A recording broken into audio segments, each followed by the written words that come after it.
ఇంటిలో నాన్న, పనిలో ఆయన నాకు బాస్ అన్నారు మంత్రి నారా లోకేష్. సిబిఎన్ సజీవ వారసత్వ సంపద అన్నారు మంత్రి లోకేష్.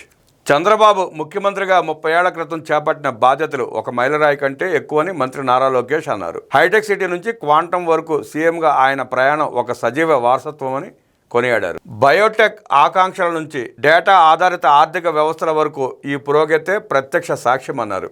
ముఖ్యమంత్రిగా తొలిసారి ప్రమాణం చేసి 3 దశాబ్దాలు పూర్తి చేసుకున్న నాన్నకు హృదయపూర్వక శుభాకాంక్షలు అంటూ లోకేష్ పోస్ట్ చేశారు. ఇంట్లో నాన్న, పనిలో బాస్ అని పిలుచుకునే అదృష్టం నాకు లభించింది. పాలనకు సాంకేతికతను జోడించి పెట్టుబడులు, ఉద్యోగాల కల్పన వరకు ప్రయాణం సాగింది. సంక్షోభాలను సైతం అవకాశాలుగా మలుచుకుంటూ ముందుకు సాగారు. హైటెక్ సిటీ, జీనోమ్ వ్యాలీ కొత్త సాంకేతిక గుర్తింపును శక్తిమంతం చేశారు. అమరావతి నిర్మాణం వరకు ఆయన నాయకత్వం ఎన్నో ఆవిష్కరణలకు మైలురాయి. వేగం, జవాబుదారీతనం, మౌలిక సదుపాయాల నిర్మాణం, డేటా ఆధారిత సేవలు, పౌరులు, సంస్థలను శక్తిమంతం చేసే వేదికలతో సరికొత్త వరవడి సృష్టించారు. చంద్రబాబు పదవీకాలం సామాజిక న్యాయం, బలహీనుల సాధికారతలో గణనీయమైన పెరుగుదలకు నాంది పలికింది. హంద్రీనేవా లాంటి కీలకమైన లిఫ్ట్ లింకేజీల ద్వారా కృష్ణా జలాలను రాయలసీమ ప్రాంతానికి తీసుకెళ్లి కర్నూలు, అనంతపురం, కడప, చిత్తూరు అంతటా లక్షలాది ఎకరాలను సస్యశ్యామలం చేశారు.